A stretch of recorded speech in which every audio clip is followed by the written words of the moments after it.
É isso aí, né? O Urban Queen Dance, né? O Urban Dance Queen, a rainha da dança urbana.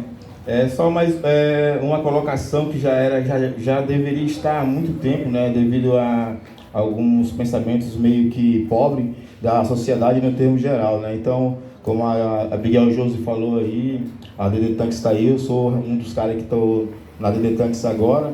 E estamos fazendo esses projetos voltados ao termo artístico, cultural e periferia ativa original da rua. Eu sempre fico falando nos meus comentários nas redes sociais que o cara tem que ser original da rua. Porque não vale a pena tu falar que tu é de uma tal situação se tu não é original daquela tal situação, seja qual for a situação que você está querendo agregar, ou então vai agregar, ou então está pensando em agregar. Então é isso. Eu venho de uma linhagem de artistas urbanos ou de ruas, desde a época do meu pai, que ele faleceu aos 80 anos, e a gente vem nessa trajetória. Veio para o meu irmão mais velho, que é o Roberto Maia, pai do Poppen Kevin Maia Jaguar, que é meu sobrinho, e depois veio para mim, que passei virtuosamente para o Poppen Kevin Maia Jaguar, que é o Jaguar que está hoje com esse estilo original e de ilusão holográfica também registrado em cartório, que a gente fez o movimento de Simba. O movimento de Simba é a conexão entre a ilusão holográfica, ou falando dos primeiros primórdios, que é os ventríloques, ou os primeiros sapateados, aqueles caras que dançavam fazendo gestos e dando ilusão holográfica à sua visão, que você está vendo, pensa que está fazendo uma coisa, mas na verdade é só ilusão holográfica. Então, a gente batizou como movimento de Simba devido a um filme antigo chamado Simbate, da mitologia Xunya e árabe e indiana. Tipo, era um filme antigo que os monstros se movimentavam, na qual na época a gente pegava, como elas estão aqui, as 4 aqui, a gente esperava 6 meses para passar o filme na sessão da tarde, na época antiga. Hoje é tudo mais fácil aí, ó. Entendeu? Celular e tudo mais, câmeras, cambal de asa.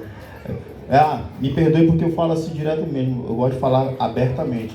Então é assim, aí a Letícia ficava olhando a cabeça do monstro no filme, a Thelly olhava as pernas do monstro no filme, a Jay olhava os braços do monstro no filme, a Lele olhava o tronco do monstro no filme. E no final de tudo isso, a tarde toda vendo o filme, a gente ia montar os passos de dança e um cara que fosse mais proporcional ao seu corpo para pegar todo o passo de dança, para depois a gente colocar na nossa crew, que na época era o grupo geral. Então era assim. Aí de lá, a gente teve a ideia de batizar como movimento de Simba, que são esses movimentos que tem os campeonatos lá de fora, que eu acho que os meninos aqui já sabem, o Criatura e tal, Animatron e tal, só que a gente fez na época como movimento de Simba e batizou. O movimento de Simba é meu, é da nossa tribo antiga, que é da Detroit Break, filial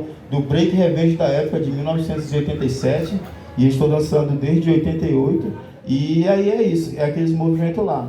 A minha linhagem vem desde meu pai, que via, ele era extraidor de pedra na época que tinha as pedreiras, aí ele não tinha essa como é que se diz, essa visão que hoje tem, só que ele ouvia muito James Brown, e quando ele chegava em casa depois do dia inteiro de trabalho, ele ficava dançando aquela música lá. A minha mãe até chegava, quando já tá de novo ouvindo essas músicas aí, ele tá dançando. Aí o meu irmão mais velho, que é o pai do Jaguar, tava olhando também e ensinava isso. E eu já era garotinho, bem pequeno.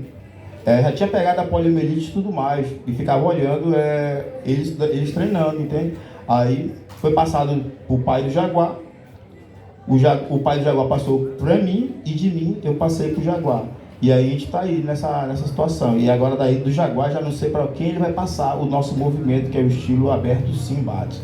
Então a cultura hip hop, para quem não sabe, ela veio para a cidade de Manaus em 1986. E eu estava lá nesse dia. Eu tenho 49 anos. E eu estava lá aos 14 anos. E comecei a treinar com esse primeiro movimento, que foi o movimento aliás, o elemento que chegou aqui a movimentar foi o elemento dança de rua. Eu quero que deixe registrado isso aqui. Eu já falei em outras palestras que o primeiro elemento da cultura hip hop a chegar em Manaus foi o elemento dança. E em seguida veio os DJs, MCs e os grafiteiros. Mas em 86, 87, o primeiro elemento, que foi a febre em Manaus, foi a dança urbana, a dança de rua original. A febre por quê, vocês perguntam? Porque aqui tinha um grupo das meninas aqui. Aí lá naquela esquina, lá embaixo, lá tinha mais outro grupo de dança. Aí mais ali na avenida principal tinha outro grupo de dança. No outro bairro já tinha mais 5 grupos de dança. A cidade toda estava dançando quando chegou a dança urbana em Manaus. A cultura hip hop em Manaus. Então foi a febre. Não tinha para onde correr. Aí olhando para esse lado direto, os principais donos de sede da época, de boate, eles começaram a fazer, eles deram incentivo a nós da dança urbana, da cultura hip hop no termo geral. Eles começaram a fazer campeonato gratuitamente em suas sedes, no Pancrever, no Shake Club, na Mykonos, na Beer Dance, entendeu? A Beer Dance já pegou, o último rabo já da parada da dança e tal. E em seguida veio os outros 3 elementos, que foi o DJ, o MC, o DJ original, de picape, de controlador e tal, que faz os squash, que faz como os Master Flash, com o Hacker, o Kevin de Novo, do África Bombar, que é o próprio África Bombar, o protagonista da nossa cultura no termo geral. Então, esses elementos vieram em seguida. Mas o primeiro, como eu sempre falo, mano, do artigo 5 aqui, o primeiro elemento foi a nossa dança, foi a dança urbana, foi a dança de rua original que chegou em Manaus.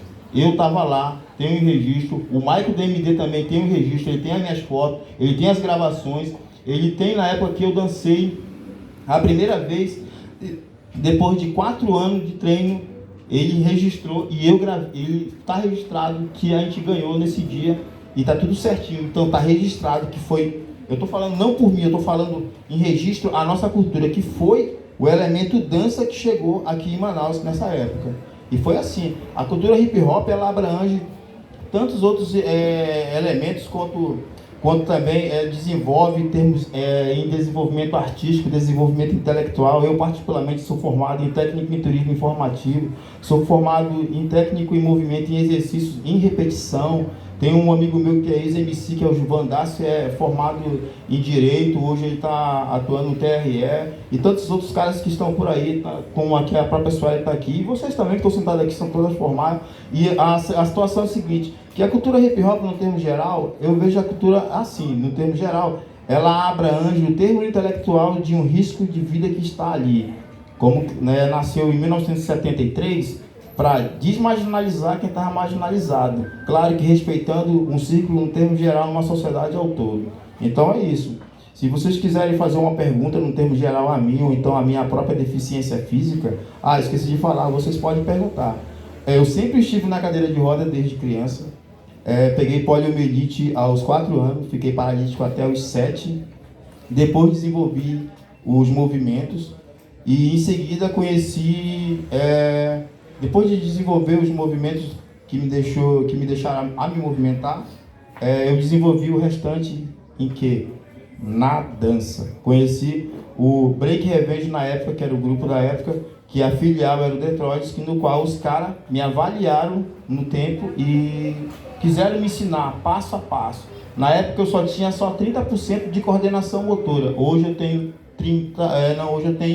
50%, que é a ilusão holográfica de dizer que eu estou dançando perfeitamente em pé, mas eu não estou. Tipo, o passo que a Gabi Barros pode fazer, eu posso enganar vocês que eu posso fazer, mas eu não estou fazendo, mas eu desenvolvi na técnica. É tipo isso. Então é isso aí. Se quiserem fazer alguma pergunta.